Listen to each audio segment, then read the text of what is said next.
Good morning, everybody, and welcome to the Cabinet meeting on Friday, the 20th of September. I'm your chairman and leader of the council, Mark Stevenson, and I'm happy to get started with the meeting. So, first item on the agenda is, do we have any apologies for absence, please? None received, Leader. Thank you very much. Second item is minutes of the last meeting. That's your agenda items, page 7 to 34. I'm happy to move then. I'm happy to second, Leader. Any comments on them? Okay, can we move that then, please? Thank you. Item number 3 is declarations of interest. Are there any? Councillor Chapman. Thank you. I'm going to have to declare an interest, not certain if I've got to leave, on item 15. The first complaint relates to residents I've been working with. Should I leave for it?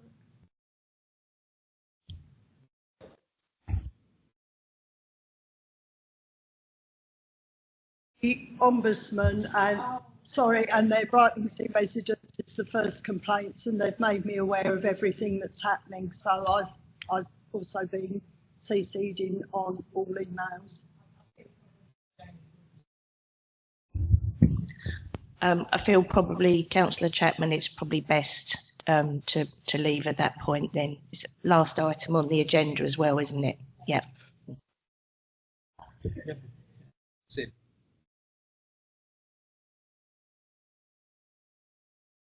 Thank you, Councillor Chapman. Any others? Nope. Okay. Item number 4 is announcements by the leader of the council. I have none. That's what comes from being so close to a full council, I guess. Item number 5 is announcements by cabinet members. Councillor Henderson. Yes, thank you, Leader. And I think it's worthwhile highlighting the Tendring for Growth events fortnight, which is about to take place. There's some really good events there, and I'd like to say a congratulations and a thank you to all of the staff who have put this together. There's some really good speakers and some really good topics to cover all sorts of areas that are important to businesses and other groups around the district. Just to say, it kicks off on Monday with Regenerating Tendring, an event there. And all of these events, you can go on to the Tendring District Council website, Tendring for Growth, and you can sign up and join some of those events. The second one will be Tendring for Tourism. The next one's Boost Your Digital Presence. And then we've got the Jobs and Skills Fair, where last year we had a really good take up for that. Lots of exhibitors there. It gives an opportunity for people to look at future careers and also employment opportunities. So I'd urge people to, again, if they know anyone who's interested in taking part in that event on the Jobs and Skills Fair, please do. And then we've got the second week kicks off with Women in Business. Now, I attended most of them, I think, if not all of them, last year, and that was a really good event. And hearing some of those aspirational speakers of what's happening within Essex as well as what's happening in Tendring was really useful. So I'd urge, again, people to sign up to that. And then we've got the Coastal Creativity and Entrepreneurship event. And then we've got this one's a new one, the High Streets Town Centre Businesses. And we all know how important the success of our high streets are in our towns and all the great work we're doing across the whole of the district to support those towns with various grants and support. So I'd urge people to come along to that and hear about what some of the businesses are doing and perhaps some of the issues and problems they have that we need to get over. And finally, then we got the really good one, which is the Tendring Growth Business Awards, which again was a fantastic evening that we can showcase some of the real good businesses across Tendring and celebrate their successes. So it's a really good story, a really good fortnight.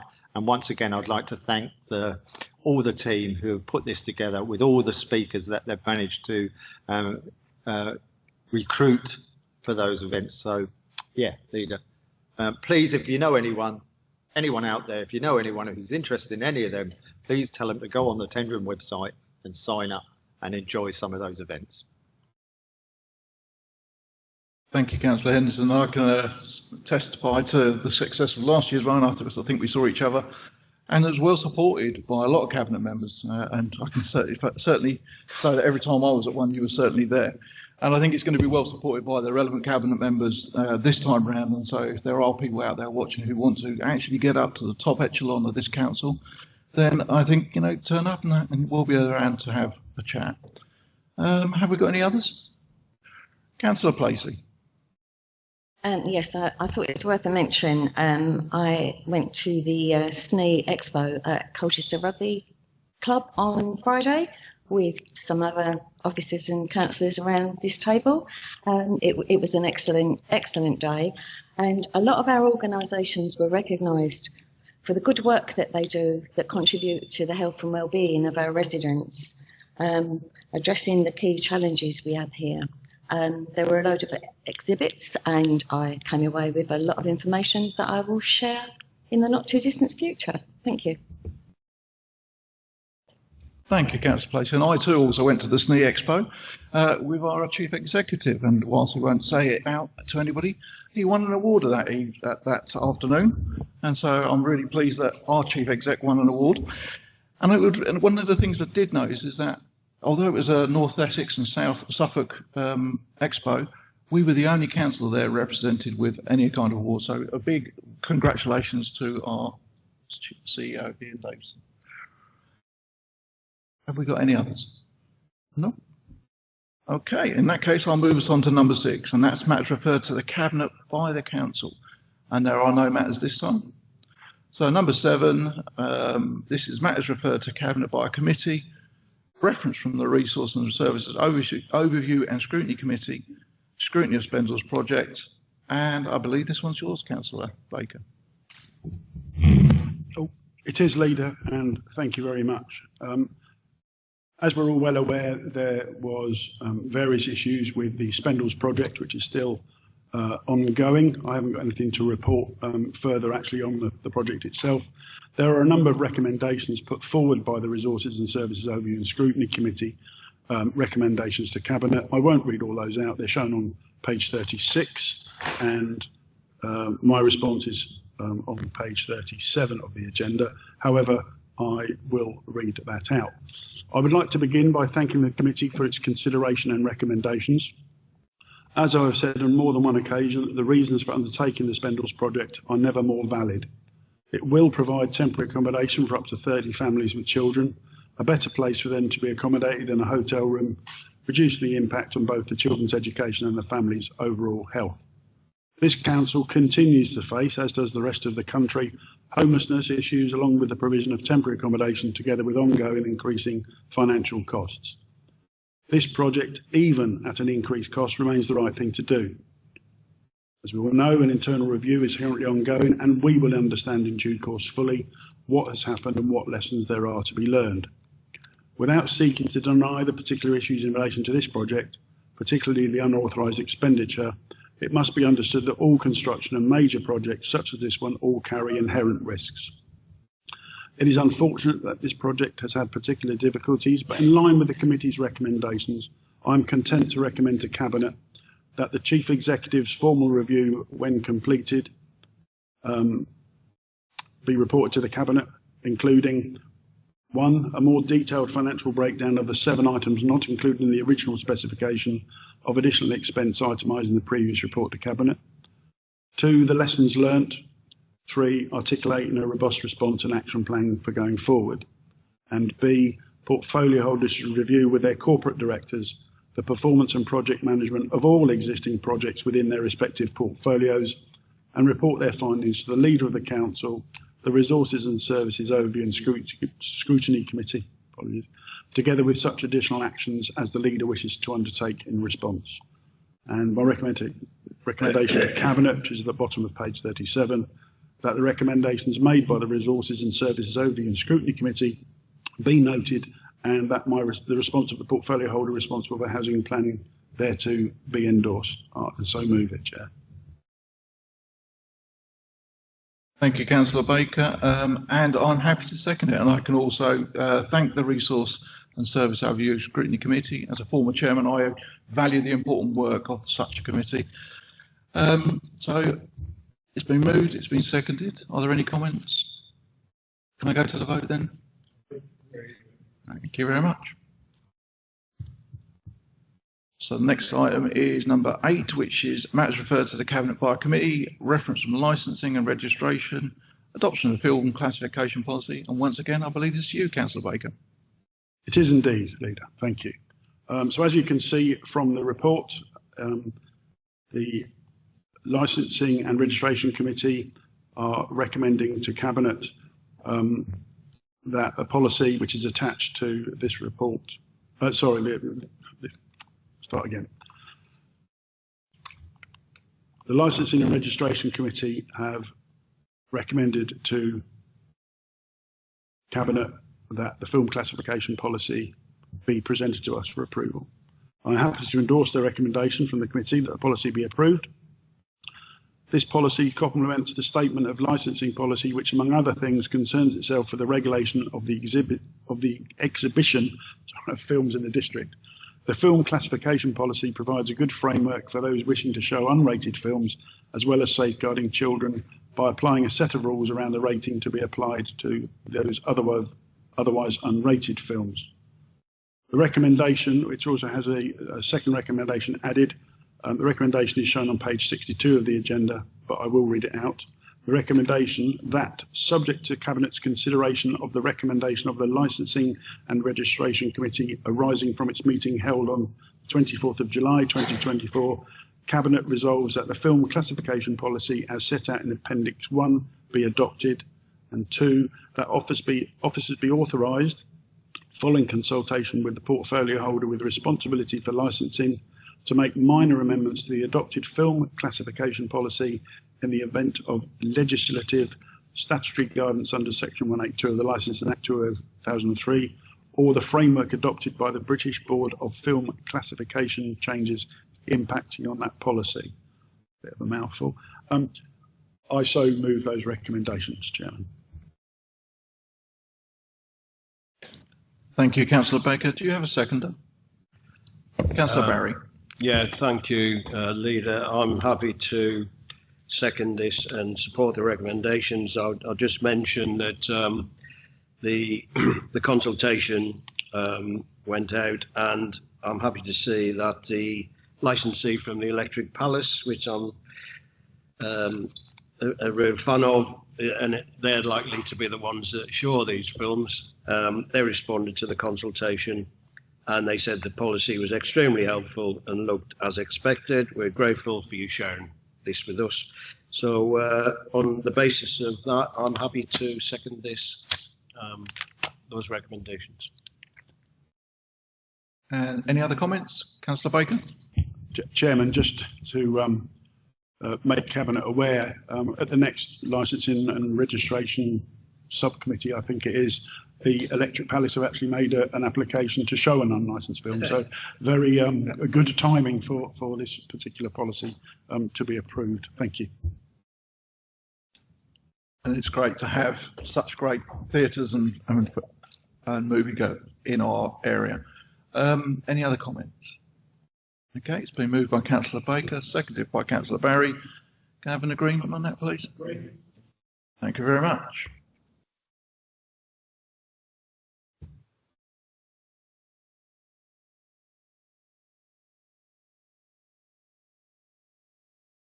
Item number 9 is Leader of the Council's items. There are none on this occasion.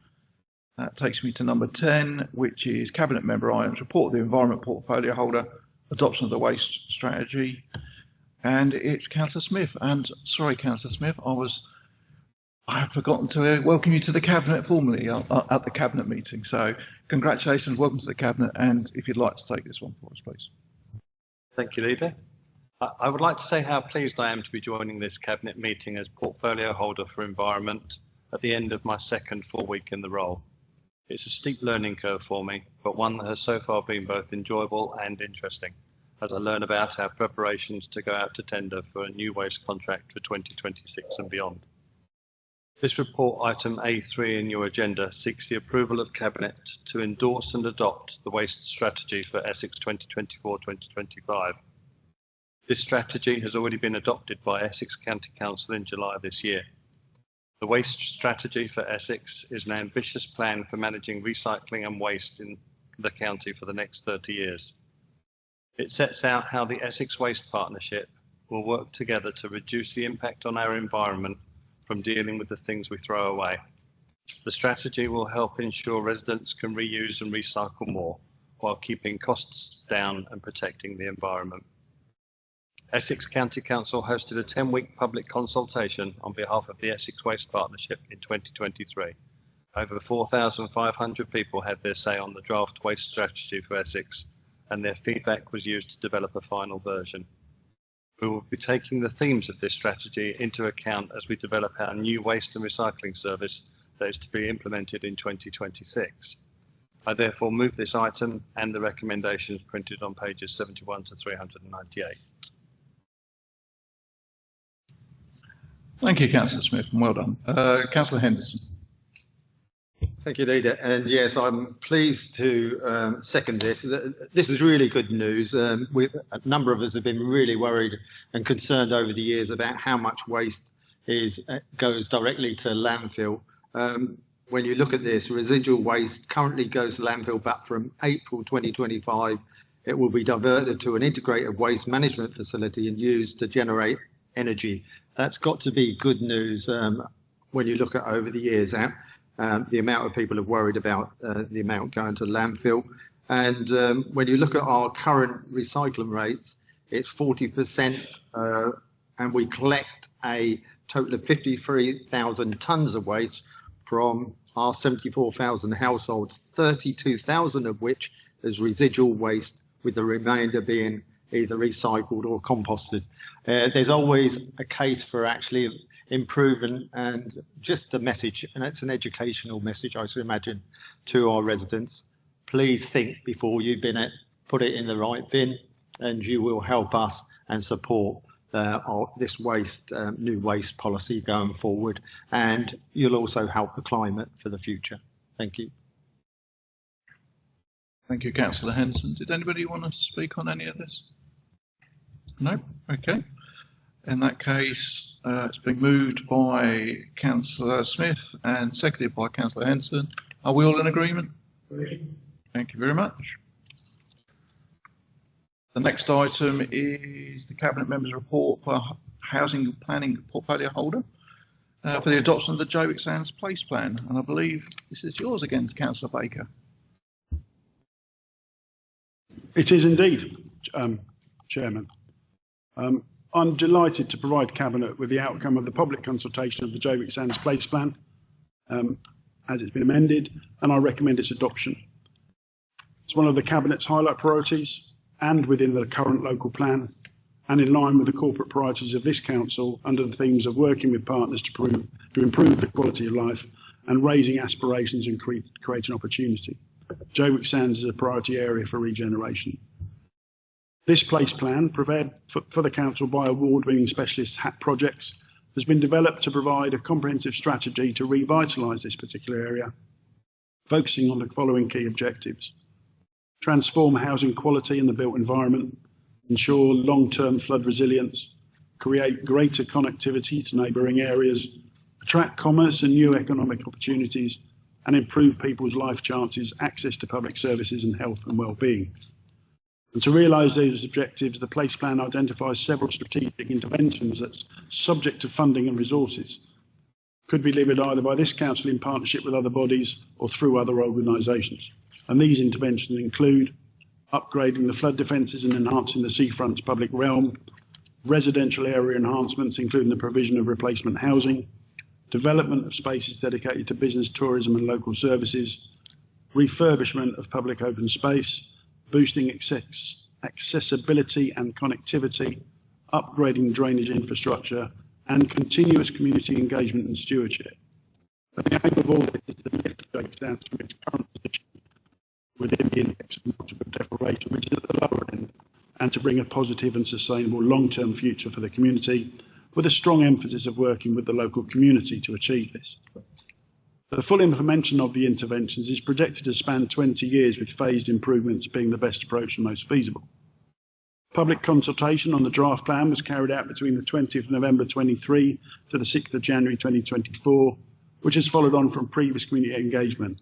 I'm pleased to say that the majority of feedback received was positive and indicated broad support for the strategic interventions. There are also no formal objections from statutory consultees. At Appendix B is the consultation report, which is an in-depth analysis of the responses received. And the interventions I've mentioned are costed at £120 million, for which at present there is no allocated funding. However, having this place plan will, for the first time, enable this council and its partners to explore different avenues for funding and delivery. It will also enable this council to have serious discussions with government and other potential investors based on tangible, properly costed and publicly supported proposals. It may also be that some of the interventions I've mentioned could be undertaken quicker than others, depending on the amount of funding that could be obtained. Officers have already identified where these interventions could take place and could move quickly to implement them, dependent, as I've said, on the amount of any funding received. The full recommendations are shown on page 400, and I would ask Cabinet to note the contents of this report and take into account the outcomes of the 2023-2024 consultation exercise as set out in the consultation report attached at Appendix B, and agree to the formal adoption of Tendring District Council's Jaywick Sands Place Plan as attached at Appendix A as its overarching strategy for working with partners and the community to regenerate Jaywick Sands over a long-term period. And I so move it, Chair. Thank you, Councillor Baker. And do you have a seconder? Councillor Cox. Thank you, Leader, and I'm very happy to second this formal adoption of the Jaywick Sands Place Plan. And I mean, this plan, it's a piece of work that's not just taken on the views of politicians and officers. It's actually listened to the members of the public and the residents who live in Jaywick. And I think this plan shows a good chance to shape the future of Jaywick. And it's such a well-written report. It gives that real good scope to shape the future. It highlights a lot of quick wins which could be done with small fund. I know that the overall project is very, very expensive, but given that, we can influence people, because this is a very important piece of work for a very important part of our town, which has had some issues for quite a period of time. But this is a great piece of work which shows us and gives us the opportunity not only to work with the residents down in Jaywick, but also to shape that long-term future. There is some really good stuff in here which hopefully will bring greater prosperity and a greater beautiful environment round for Jaywick. It's not just about flood defences, it's about the whole way of life for everybody who lives around there. And I think this is we've made some great advances down in Jaywick over the last few years. I think this outlines the future even better for us. And I think with the will and taking the people of Jaywick along with us, this will stand us well over a long period of time. Thank you, Chair. Thank you, Councillor Cox. And I would echo a lot of in fact, all of everything that's already said. It is a well-written report, and I think I'm really pleased to have read it. I also heard you on the radio, Councillor Baker, and I was up that early in the morning. So one of the things that came up there was that some people were saying this is no substance, it's just hot air, it's just talk.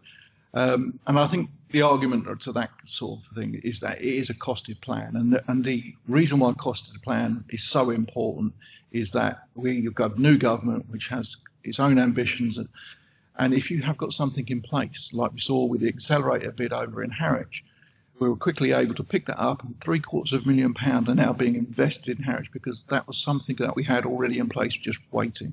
So having a plan like this is key to getting that money through all the different organisations. And I think it's a very good job, and I applaud all the work that's being done with that. Anybody else want to have any comments? Okay, in that case, it's been moved by Councillor Baker, seconded by Peter Cotts. Councillor Cotts, sorry. Can I have an agreement, please? Thank you very much. Item number 12, it's the Councillor Baker show. Report of Housing and Planning Portfolio Holder, consideration and adoption of a housing domestic abuse policy, the neighbourhood management policy, and rent setting and collection policy. Councillor Baker. Chairman, thank you. I think this is the first time since we've been Cabinet that I've actually had something on the agenda that's from each of my portfolios, so it's quite interesting. As you can see from the report, I'm seeking Cabinet's approval to adopt a further 3 new housing policies, these being a domestic abuse policy, a neighbourhood management policy, and a rent setting and collection policy.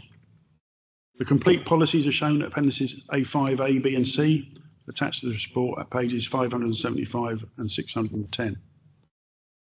These policies formalise some of the extensive work already been taken in the Housing and Environmental Directorate and are designed to assist this council in meeting the Regulator of Social Housing's revised consumer standards, which came into effect on the 1st of April, as well as the requirements and recommendations of the Housing Ombudsman. So, the neighbourhood management policy recognise that keeping neighbourhoods safe, clean and well maintained is an important part of providing a better quality of life for residents and can act as a deterrent to antisocial behaviour, neighbour nuisance and crime. And it sets out how the council will maintain neighbourhoods by working with both residents and partner agencies to keep those neighbourhoods safe, clean and maintained. The rent setting and collection policy outlines the method of calculating fair and affordable council housing rents and recognises that it is in the interest of both the council and our tenants to ensure that rent is paid promptly. Rental arrears, however, can occur, and where this happens, the council will always consider the individual needs of tenants and work with our partners to offer appropriate support aimed at sustaining those tenancies and minimising the rent arrears. The rent collected enables this council to maintain and improve our homes and provide effective landlord services. And the last one I will mention is the domestic abuse policy. And as is well known to all of us, domestic abuse has a devastating impact on victims, families and their community. It can happen to anyone in any type of relationship. This new policy, which is a requirement of the Regulator for Social Housing for all social housing landlords to have in place, will ensure that this council complies with the consumer standards against we as a council are measured. It sets out how the council will work to identify domestic abuse early and provide support to victims, which will help to prevent homelessness and improve the safety and well-being of residents. And although this is a new policy before us, I want to reassure Cabinet that our officers have been and continue undertaking the work now formalised within this policy. Our officers deal on a daily basis with tenants, our tenants, who suffer from the effects of domestic abuse, and they should be commended for their compassionate understanding and actions they take to assist those victims who approach the council for help. I move the recommendations as outlined on page 567 and 8, which are that Cabinet adopts the housing domestic abuse policy, neighbourhood management policy and rent setting and collection policy, authorises their direct and immediate implementation subject to call-in, and authorises the Corporate Director Operations and Delivery to make future updates or amendments to the policies in consultation with the portfolio holder responsible for housing. And I so move those, Chairman. Thank you, Councillor Bacon. Do you have a seconder? Councillor Placey. Yes, thank you, Leader. I would like to second this report. As Councillor Baker has said, the 3 accompanying policies formalise the work that we are already doing and will make an important contribution to the Council's compliance with the new regulatory standards for housing. For me, any policy which improves people's housing conditions, one of our wider health determinants, can only be a good thing. The housing domestic abuse policy overlaps with a number of projects and pieces of work in partnerships, in particular the work that the family solution teams can provide. I would just like to emphasise what Councillor Baker has already said. This domestic abuse policy acknowledges the devastating impact that domestic abuse has on victims, their families and the wider community, And this can happen to anyone in any type of relationship. I welcome these policies. Thank you, Councillor Placey. And do we have Councillor Henderson?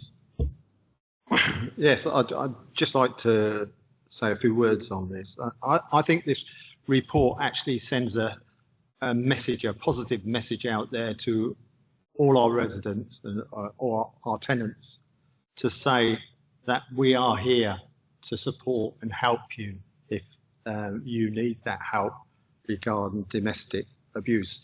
And when you look at it, you haven't got to take long to search about the number that exists even across Essex.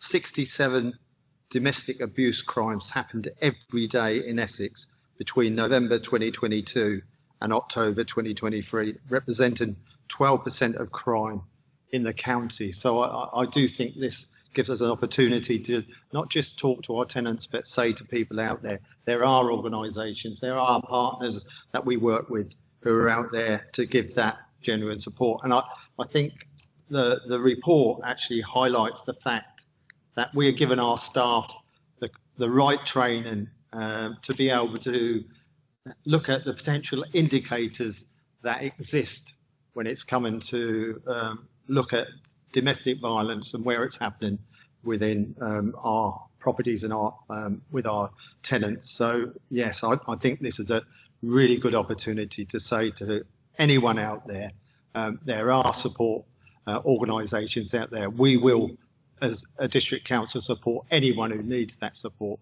who's actually suffering at this time from domestic abuse, because at the end of the day, the one that also that suffer the most are children who are impacted by it. And like Councillor Placey said, there's people out there who will come forward and support you if you need that support.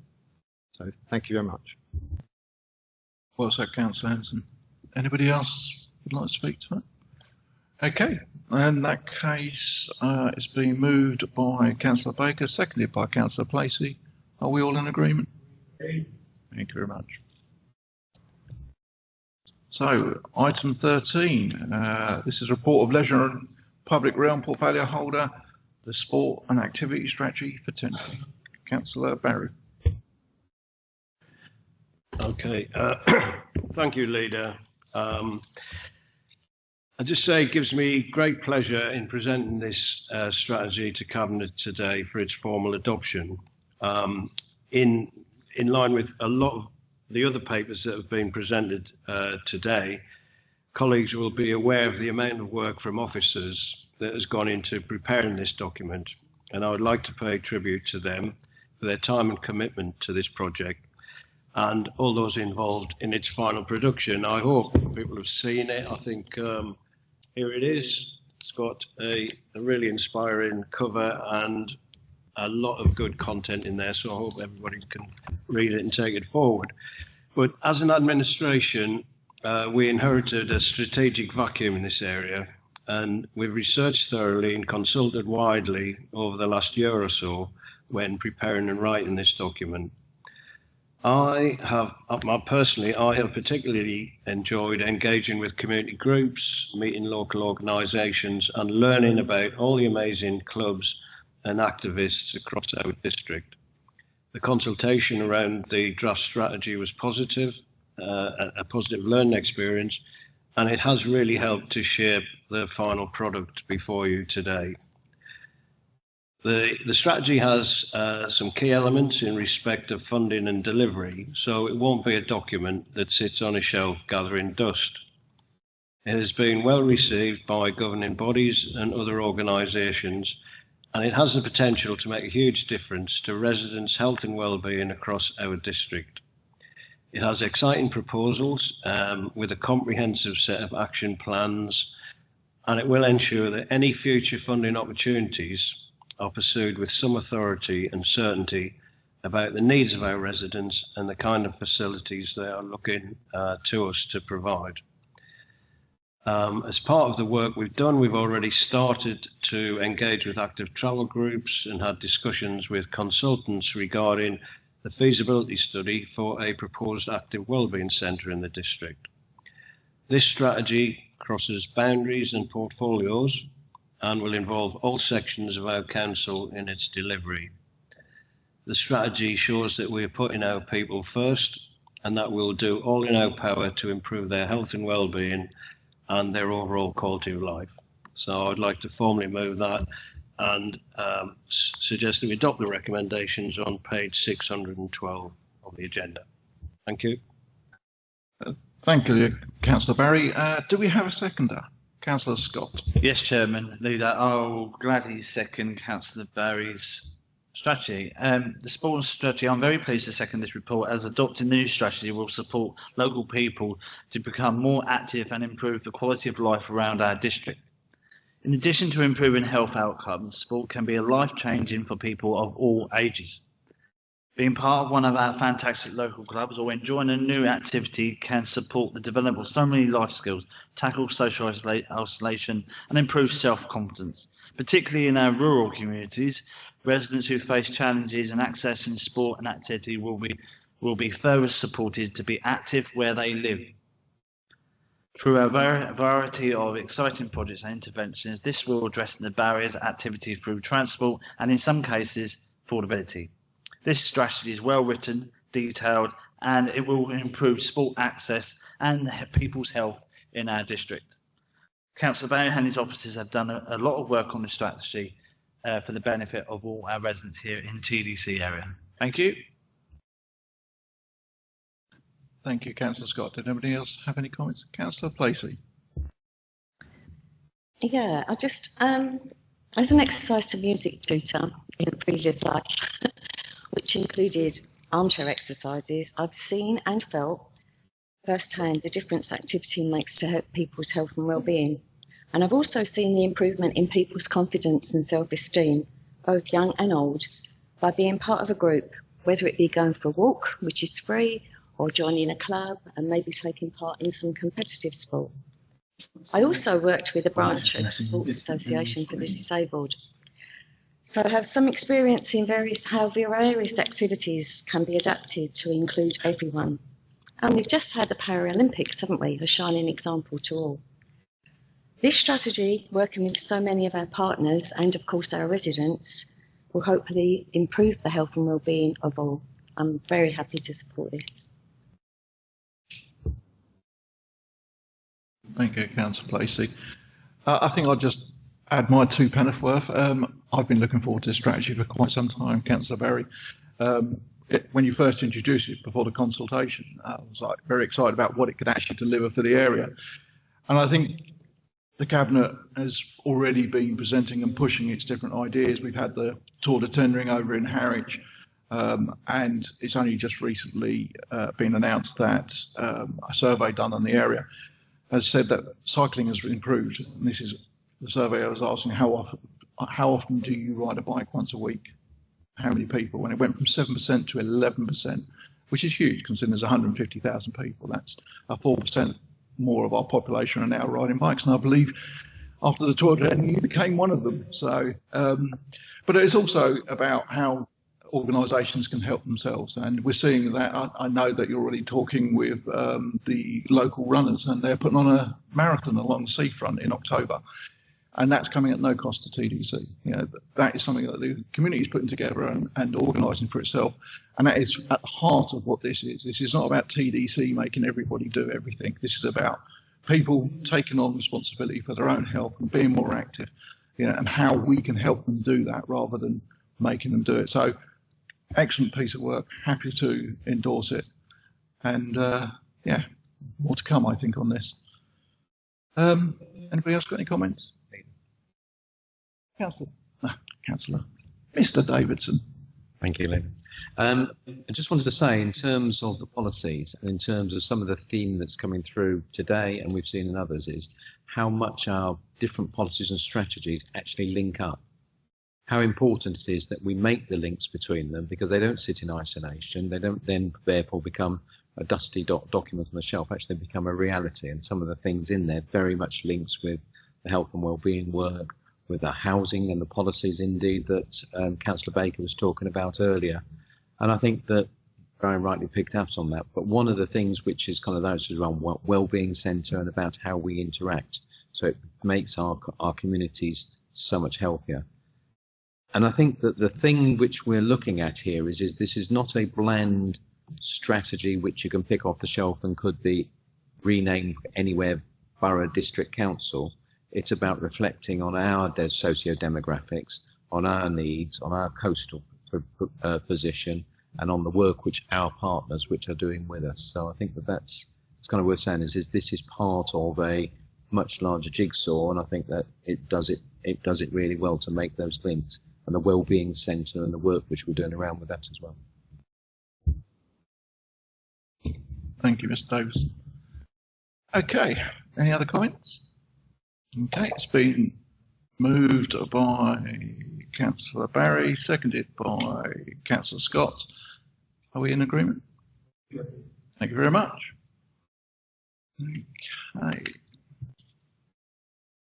Item number 14, a report of the partnership portfolio holder and myself, external funding review.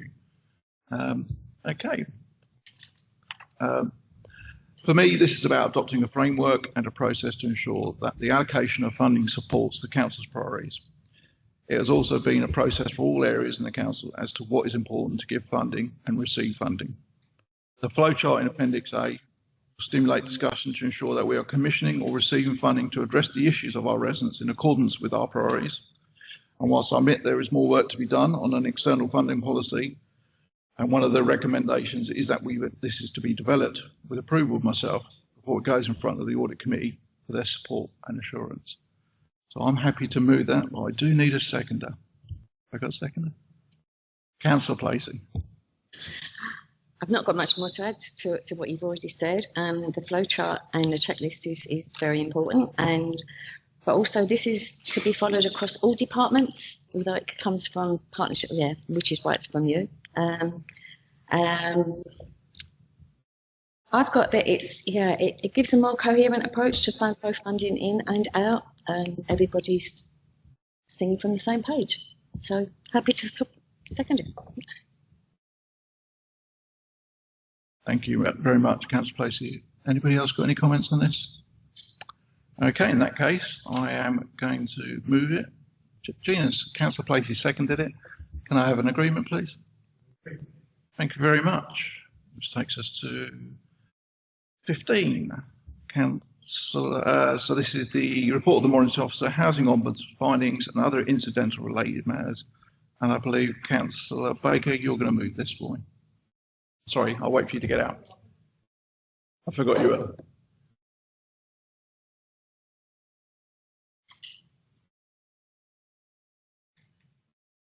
Okay, Councillor Baker.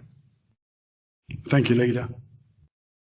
As you can see from the report, the Housing Ombudsman has made 2 findings of maladministration and service failings in relation to 2 of our tenants.